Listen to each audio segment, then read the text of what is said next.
ओम शांति। आज है 27 जुलाई 2022 के ईश्वरीय महावाक्य।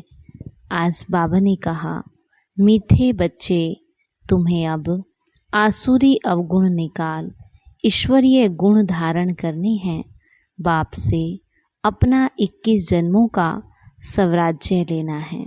प्रश्न है, बाप की कौन सी एक्ट चलती है जो तुम बच्चों की भी होनी चाहिए।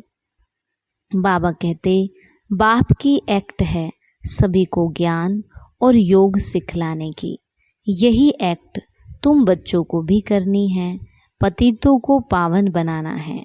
तुम्हारा धंधा ही है रूहानी सर्विस करना। कोई कोई बच्चे शरीर छोड़कर जाते हैं, फिर नया शरीर ले यही मेहनत करते हैं। दिन प्रतिदिन तुम्हारी सर्विस बढ़ती जाएगी। गीत है, ओम नमो शिवाय, ओम शांति। यह गीत यहाँ शोभता है क्योंकि यह ऊंचे ते ऊंचे शिव बाबा की महिमा है। रुद्र बाबा नहीं, शिव बाबा। शिव व रुद्र बाबा सही है, फिर भी शिव बाबा कहना अच्छा लगता है। तुम भी शरीर ले बैठे हो। बाप ब्रह्मा द्वारा समझा रही हैं, नहीं तो शिव बाबा बोल कैसे सके। वह चैतन्य है, सत्य है, ज्ञान का सागर है। जरूर ज्ञान ही सुनाएंगे। अपना परिचय देना ये भी ज्ञान हुआ। फिर रचना के आदि मध्यांत का ज्ञान अर्थात समझाने देते हैं। इसको भी ज्ञान कहा जाता। किसको समझाना ये ज्ञान देना है। सो भी ईश्वर के लिए समझाना ज्ञान है। सो तो ईश्वर ही खुद परिचय देते हैं। अंग्रेजी में कहते भी हैं, फादर सोज सन, बाप आकर अपना और सृष्टि के आदि मध्य अंत का परिचय देते हैं। ऋषि मुनि आदि सब कहते थे, हम रचयिता और रचना को नहीं जानते हैं। अभी बाप ने समझाया तो समझा जाता है। यह ज्ञान कोई दे नहीं सकते। जिस ज्ञान से मनुष्य ऊंचे ते ऊंच पद पाते हैं, जरूर ऊंचे ते ऊंच पद है ही देवी देवताओं का। अब तुम बच्चे जानते हो, अखंड अटल पवित्रता सुख शांति संपत्ति ही हमारा ईश्वरीय जन्मसिद्ध अधिकार है, जो फिर से ले रहे हैं। ईश्वरीय जन्मसिद्ध अधिकार सुख धाम और आसुरी जन्मसिद्ध अधिकार ये दुख धाम है। रावण द्वारा हम पतित बनते हैं। रावण से वर्षा मिलता ही है पतित बनने का। फिर पतित से पावन एक परमात्मा राम ही बनाते हैं। ये किसको पता नहीं कि रावण आधा कल्प का पुराना दुश्मन है भारत का। कहते हैं राम राज्य चाहिए, अर्थात ये रावण राज्य है, परंतु अपने को पतित अथवा रावण समझते नहीं हैं। अब यह आसुरी संप्रदाय बदल दैवी संप्रदाय बन रही है। तुम यहाँ आते ही हो आसुरी अवगुणों को निकाल ईश्वरीय गुण धारण करने। ईश्वरीय गुण धारण कराने वाला बाप ही है। तुम जानते हो, अब हम आए हैं बेहद के बाप से अपना फिर से जन्मसिद्ध अधिकार 21 जन्मों का स्वराज्य लेने। यहाँ बैठे ही हैं सूर्यवंशी चंद्रवंशी स्वराज्य प्राप्त करने। जो स्वराज्य तुम कल्प कल्प प्राप्त करते आए हो, गंवाते हो फिर पाते हो, ये तो बुद्धि में रहना चाहिए ना। अब हम बाप से वर्षा लेते हैं। वर्षा लेने वाले बच्चों को बाप को याद करना पड़े ना। ये तो बुद्धि में आना चाहिए। हम माता पिता के सम्मुख बैठे हैं वर्षा लेने के लिए। वह ब्रह्मा मुख से हमको सुनाते हैं। जो गोद लेते हैं वो जरूर ब्राह्मण कहलाएंगे। ये ज्ञान यज्ञ है। फिर यज्ञ कहो व पाठशाला कहो, एक ही बात है।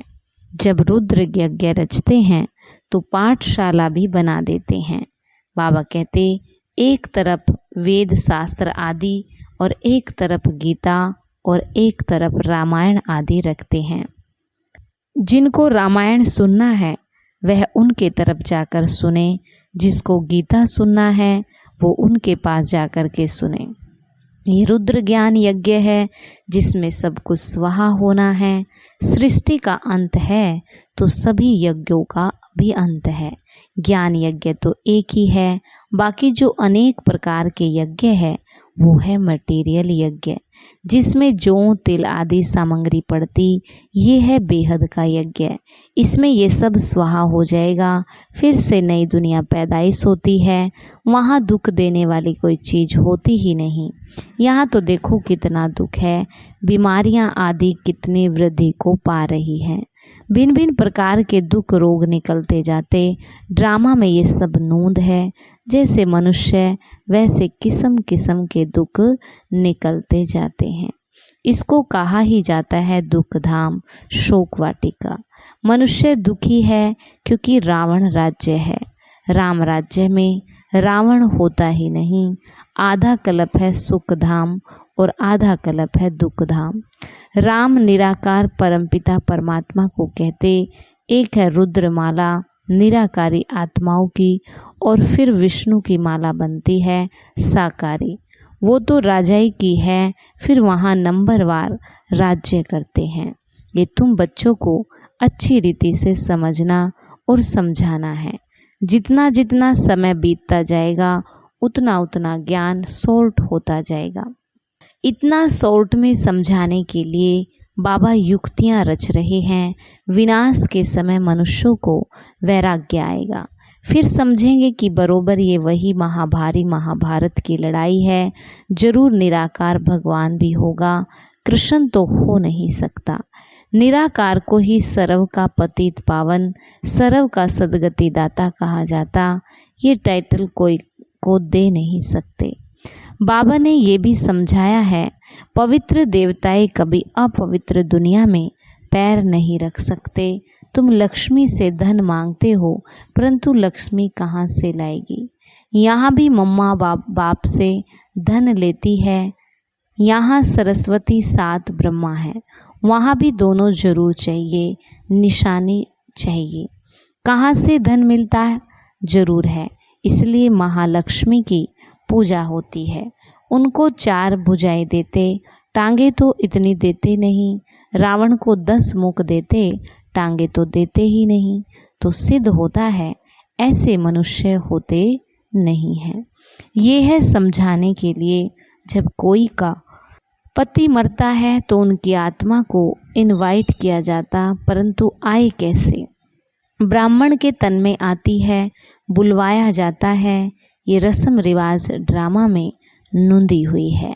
फिर जो होता है वहाँ आत्माएं आती है, आत्मा को बुलाकर उनको खिलाते हैं। यहाँ बाप तो खुद आकर तुम बच्चों को खिलाते हैं। तो अब तुम बच्चों का धंधा ही ये सर्विस का हुआ। शरीर छोड़कर फिर कहाँ जन्म ले, फिर मेहनत करते। तुम्हारा है ही पतितों को पावन बनाने का धंधा। तुम आगे चल, देखेंगे कैसे सर्विस बढ़ती है। कल्प पहले भी ऐसे हुआ था, वही रेल है। तुम बच्चे जानते हो जो कुछ होता है कल्प पहले मुआफिक होता है। बाप भी ज्ञान और योग सिखलाने की वही एक्ट करते जो कल्प पहले की है। इसमें जरा भी फर्क नहीं पड़ सकता। ये ड्रामा है ना। हम आत्माएं घर से आती हैं, मनुष्य तन धारण कर पार्ट बजाती हैं। 84 जन्मों को और ड्रामा के चक्र को पूरा समझाना है। और कोई जानते नहीं, हम खुद ही नहीं जानते थे। तुमने ही कल्प पहले जाना था, अब फिर से जान रहे हो। रचयिता और रचना के आदि मध्य अंत का राज अब समझा है। तुम्हारी बुद्धि में ये रहना है, ऊंचे ते ऊंचा बाप है, वही वर्षा देते हैं। फिर है ब्रह्मा विष्णु शंकर। ब्रह्मा द्वारा स्थापना होती है, फिर वही पालना करते हैं। विष्णुपुरी के मालिक बन विष्णुपुरी कहो व लक्ष्मी नारायण की पुरी कहो। बात तो एक ही है, तुम जानते हो। हम सूर्यवंशी चंद्रवंशी वर्षा बाप से ले रहे हैं 21 जन्मों के लिए। बाबा कहते बच्चे तुम हमारे थे, हमने तुमको भेजा पार्ट बजाने। ये भी ड्रामा में नोंद है, कोई कहा नहीं जाता। यह भी तुम समझते हो। जो अच्छी रीति पुरुषार्थ करेंगे वो फिर नंबरवार सुख धाम में आएंगे। तुम याद करते हो सुख धाम को, जानते हो ये दुख धाम है और कोई को पता ही नहीं। तुम बच्चों की बुद्धि में आता है कि ये दुख धाम है। तुम सुख धाम स्थापन करने वाले बाप से वर्षा पा रहे हो। हम जीते जी उनके बने हैं, राजा की गोद लेते हैं तो समझते हैं ना कि हम उनके हैं। पहले भी लौकिक फिर दूसरा भी लौकिक ही संबंध रहता, यहाँ अलौकिक फिर पारलौकिक हो जाता। तुम जानते हो अभी हम राम के बने, बाकी तो सब रावण कुल के हैं। एक तरफ वह, दूसरे तरफ हम। आत्मा समझती है बरोबर मैंने 84 जन्म पूरे किए। मैं आत्मा एक पुराना शरीर छोड़ दूसरा नया लेती हूँ। पुरुषार्थ कर रहे हैं ज्ञान सागर पतित पावन सदगति दाता बाप द्वारा। वह इस ब्रह्मा द्वारा पढ़ाते हैं, पढ़ती आत्मा है। आत्मा में ही बैरिस्ट्री आदि के संस्कार रहते हैं ना। आत्मा बोलती है आर्गन्स के द्वारा। तुमको आत्म अभिमानी बनने में बड़ी मेहनत लगती, बाप राय देते हैं। अमृत वेले का समय मशहूर है, उसी समय अपने को आत्मा समझ बाबा को याद करते रहो तो तुम्हारी आत्मा पर जो कट लगी हुई है वो साफ हो जाएगी। यहाँ तुम बाबा की याद में बैठते हो और कोई तकलीफ की बात नहीं है। जैसे बच्चा बाप को याद करता है, ये है बेहद का बाप। वह आत्मा शरीर को याद करती, अब तुम आत्मा अपने बाप को याद करती हो। बाबा कहते मैं बेहद का बाप हूँ तो ज़रूर बेहद का ही सुख दूंगा।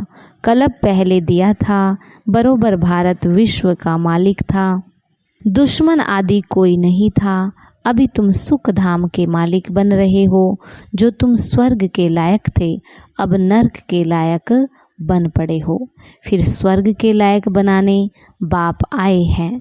पहले निराकार शिव की जयंती होती, फिर गीता जयंती होती। शिव बाबा जब आते हैं तब भगवानुवाच होता तो गीता की भी जयंती हो जाती है। बाप ने आकर के जो सुनाया उसकी फिर गीता बनी। यह भी तुम बच्चे जानते हो कि रावण किसको कहा जाता। अब इस रावण राज्य का विनाश होना है, मौत सामने खड़ा है। कल्प पहले भी ये दुनिया बदली थी, कितनी अच्छी रीति समझाया जाता है।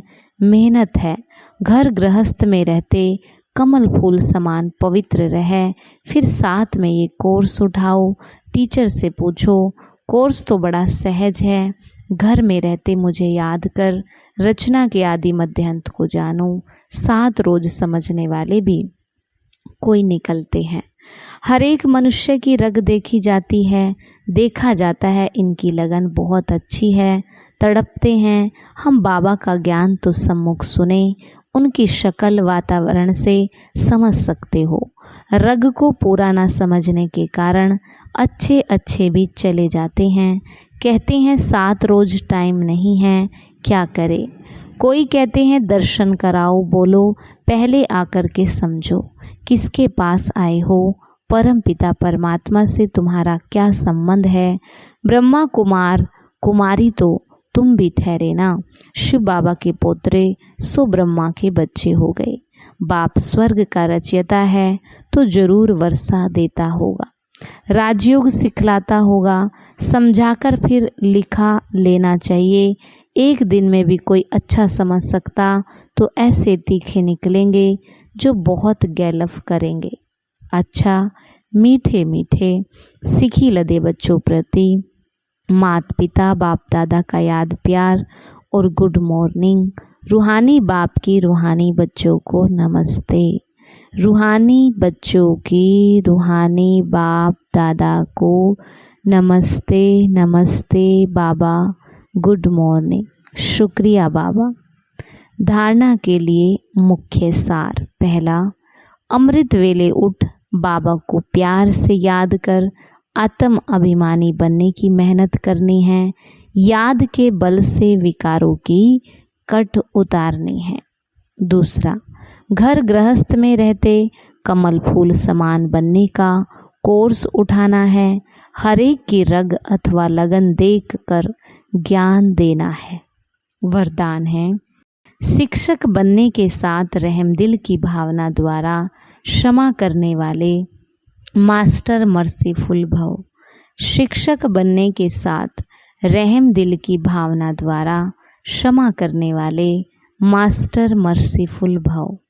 बाबा कहते सर्व की दुआएं लेनी हैं तो शिक्षक बनने के साथ साथ मास्टर मर्सीफुल बनो, रहम दिल बन क्षमा करो, तो यह क्षमा करना ही शिक्षा देना हो जाएगा। सिर्फ शिक्षक नहीं बनना, क्षमा करना है। इन संस्कारों से ही सबको दुआएं दे सकेंगे। अभी से दुआएं देने के संस्कार पक्के करो तो आपके जड़ चित्रों से भी दुआएं लेते रहेंगे। इसके लिए हर कदम श्रीमत प्रमाण चलते हुए दुआओं का खजाना भरपूर करो। स्लोगन, जिनकी झोली परमात्म दुआओं से भरपूर है उनके पास माया आ नहीं सकती। जिनकी झोली परमात्म दुआओं से भरपूर है उनके पास माया आ नहीं सकती। और आज का स्वमान है, मैं मास्टर मर्सीफुल आत्मा हूँ। मैं मास्टर मर्सीफुल आत्मा हूँ।